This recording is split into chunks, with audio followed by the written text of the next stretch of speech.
Welcome back, everybody, to the Preacher and the Prodigy podcast. I'm the Prodigy, he's the Preacher, and we pick football games. It is week 4 of the college football season. You are beating me by one game after our first separation, we'll say, after a podcast last week. So, on the strength of the Texas Longhorns hanging in there. Yeah, that's what.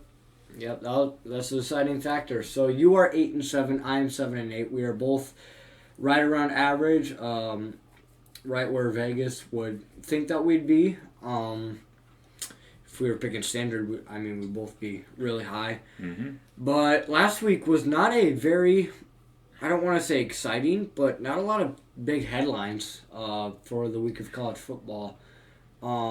Appalachian State wins on a Hail Mary pass. Mm-hmm. Of course they did. Yeah, always happens.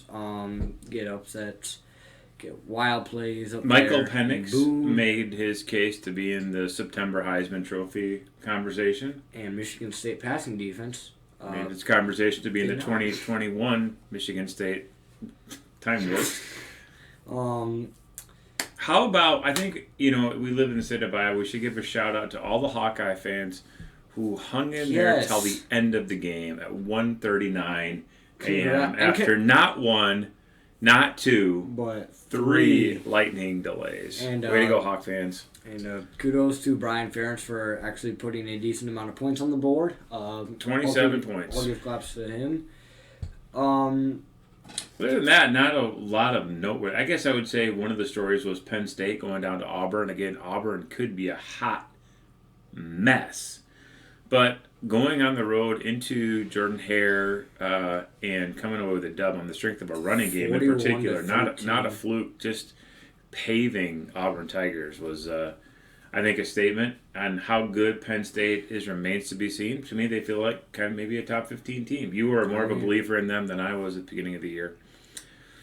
Yeah. But other than that, interesting to see today that the Big Ten East is the strongest division in FBS, 20-1. Let's go. The one loss coming, Washington defeating Michigan State. So, but, can't be too mad about that one. No, it's hard to go to the other side of the country, too. So, all right, so let's jump in with Week 4 games. Which one do you want to start with here? I know what we're going to end with. We're going to end with a bonus pick here, but what do you want to start with? Well, we got 6 games this week.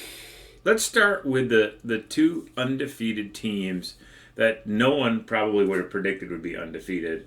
Let's talk about the high-powered Final Four college basketball powers matched up. The Duke Blue Devils under first-year head coach Mike Elko on the road, Lawrence, Kansas, to take on second-year head coach Lance Leipold and the Rock Chalk 3-0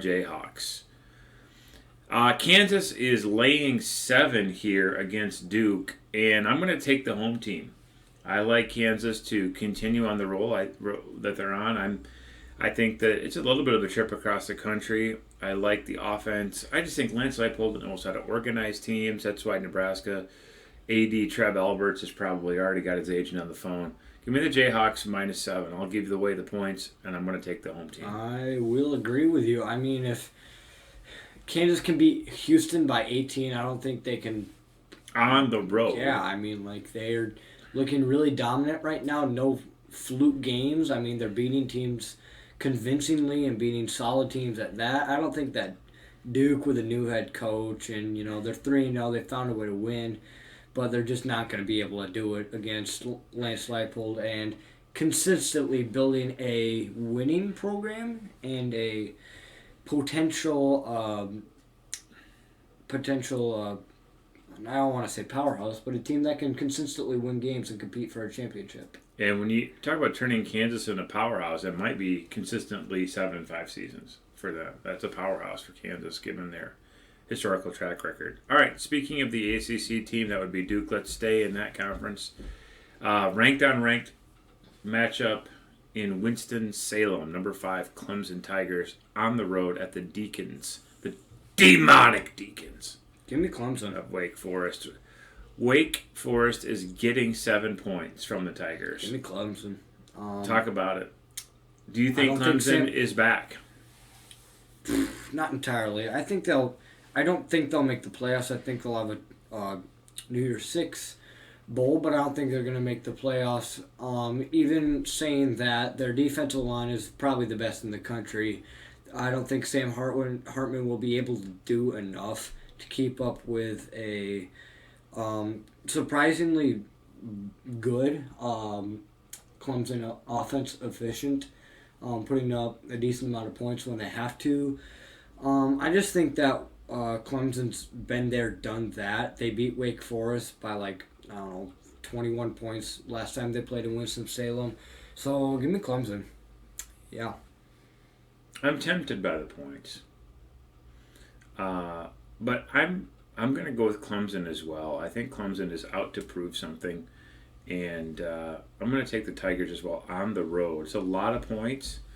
I see this game being kind of perhaps a 32-24 kind of a game, something like that for Clemson. But I'm going to take the Tigers. All right, let's go to the Big Ten. Interesting matchup. Minnesota on the road at Michigan State. Gophers are laying 3, so they are a road favorite.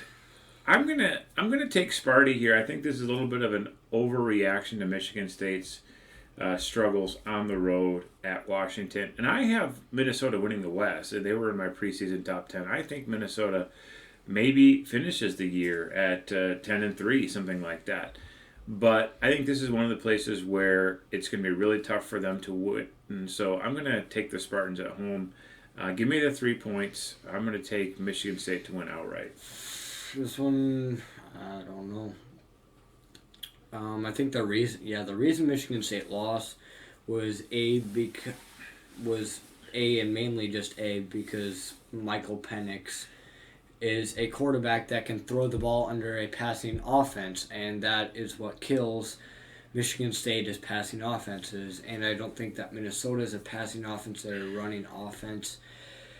But I don't think Vegas wouldn't overreact. They're smart. They got a whole bunch of people making these lines. I don't know. Maybe you just take the Gophers just for it to be interesting.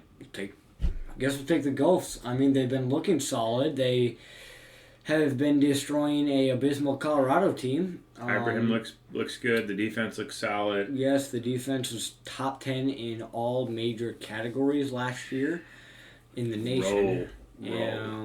Roll the boat. Mohamed Ibrahim is a Doak Walker, probably will be finalist by the end of the year if he stays healthy. Maybe a little early for that, but it's certainly conceivable. I don't know. Give me Minnesota. All right, we disagree. I think that, I don't think that Michigan State versus a good Minnesota offense is going to go well together. All right, let's go to Tennessee right now to our friends, faithful listeners of the Trading Post on WLIL Country. What's the phone number to call to the Trading Post? Let's see. 865-317-1322. You're on the Trading Post. We want to give a shout out to our friend Cindy Jo Brown. All right, they will be hosting there at a stadium we and I had a chance to visit, Neyland Stadium, the number 20 ranked team in the country, the Florida Gators. Tennessee is a 10.5 point home favorite. I think you get to go first on this one. Yeah. Give me Florida. I think that the environment is just, it's 2:30 game. It's a SEC CBS SEC game. It's going to be close. It's going to be fun. Tennessee, I don't think matches up physically with Florida, but Florida does not match up skill-wise with Tennessee. I just think that in the end, it's going to be who can win using their advantages the best. If Tennessee can use their offense, or if Florida can just eat up front and run the ball with their quarterback. What's the over-under on this game? I'm not sure. I think it's, I don't know. I'd probably say the final score would be a 34-31 Tennessee win. I'm going to take under on that. I mean, I'm going to do with Tennessee also, but I think this game's going to be low scoring. I think this is going to be an SEC physical, teams that really just don't like each other kind of matchup. I'm going to take Tennessee to win the game, but I don't see them covering 10.5. I think this game is, a 28-24, even 28-21, even a 28-20 type of a game is a cover for Tennessee. So I'm going to take the Gators. I take the Volunteers to win, but give me the points. Chop, chop. All right. So let's go then to our final game. This will be a Saturday night game, and you've got a line of 19. We were at 17. It's 19 now on ESPN. It has ballooned to 19. Does somebody know something? The Beaches on the road, Wisconsin, unranked after a defeat at the hands of Washington State, traveling to we call it the Snake Pit, the Horseshoe in Columbus, Ohio, to play the Buckeyes, ranked number 3. Ohio State minus 19 points. Hate to say it, give me the Buckeyes. They're going to just... I know I messed up on the Alabama-Texas pick when I just thought that Alabama was way better in every category, coaching, players, scheme-wise. They're just way better. And I think this is also the case with Ohio State. I mean, Wisconsin is not going to be able to compete with running the ball with Braylon Allen 75% of the time. That's just not how they're going to have a chance to win this game. C.J. Stroud is going to tear apart that Wisconsin secondary before that line can get to him. And I bet you Ohio State will even be able to run the ball well. I just don't think that Wisconsin just matches up well. I could we've talked about this game, I could very well see this game going 37-9 or something like that. Ohio State just dominates the whole way through. I don't think Wisconsin's going to win, but I'll take the Badgers in those 19 points. 31-14 kind of a game seems to be right about right for me. That would be a cover for Wisconsin at 17. I think Wisconsin is going to try to shorten the game. They're going to try to move the chains with Braylon Allen. I think Ohio State's going to score frequently when it has the ball, but I don't think it'll have the ball as much as it does in some other games. So I'm going to take the points on the road. I can see Ohio State blowing them away as well, but I think that this will be a game that Wisconsin has red lettered and is going to try to really shorten the contest in terms of different possessions. I'll take those points. That's 19. That's a lot of points for a conference game. So give me the Badgers. So that means we disagree on 2 games. We agree on 3. And now we come down to our extra special. Once a year. What do we call the toilet bowl?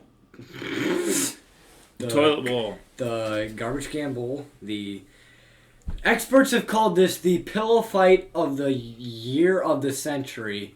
It is 1-3 Hawaii, with their only win coming against a FCS Duquesne team who probably just is a train wreck, and getting destroyed by every other Power 5 team, against 0-4 New Mexico State, who hasn't won a game but has kept 2 of them close. New Mexico State is favored by 4.5. Give me those Aggies. I'm taking New Mexico State at home. Oh, boy. Playing for pride. They're not going to allow those Rainbow Warriors to just waltz into the Superstition State and the state of Roswell, just a crazy desert Southwest. Give me New Mexico State. Last year... I'll give you the points. Last year, I know this doesn't mean anything to this year, but last year, the away team, I'm pretty sure, destroyed... It was UMass UConn, and UMass was away, and they just killed UConn. Give me Hawaii. I mean... Terrible pick. Terrible pick. They've got... It's a... New Mexico State in a hardly any offense with an okay defense against Hawaii with an okay offense and hardly any defense. The reason we picked this game is because both of these teams are ranked in the bottom 10. And in FPI. This is 1 and 2. So I'm pretty sure Hawaii is number 2 in the bottom 10 and New Mexico State. Both of these teams are worse than Connecticut? Wow. That's incredible. All right. So we're going to agree on 3 games this week, disagree on 3 games, and we're really starting to see the schedule amp up with some conference competition. And It's fun. it'll be an interesting week of college football. You had another win tonight. The Junior Knights are now 3-0. Really without too much sweat off the brow either. So way to go, Unity Knights, Junior Knights, and until next time, I'm the preacher. And the Prodigy. Peace. Pax Romana.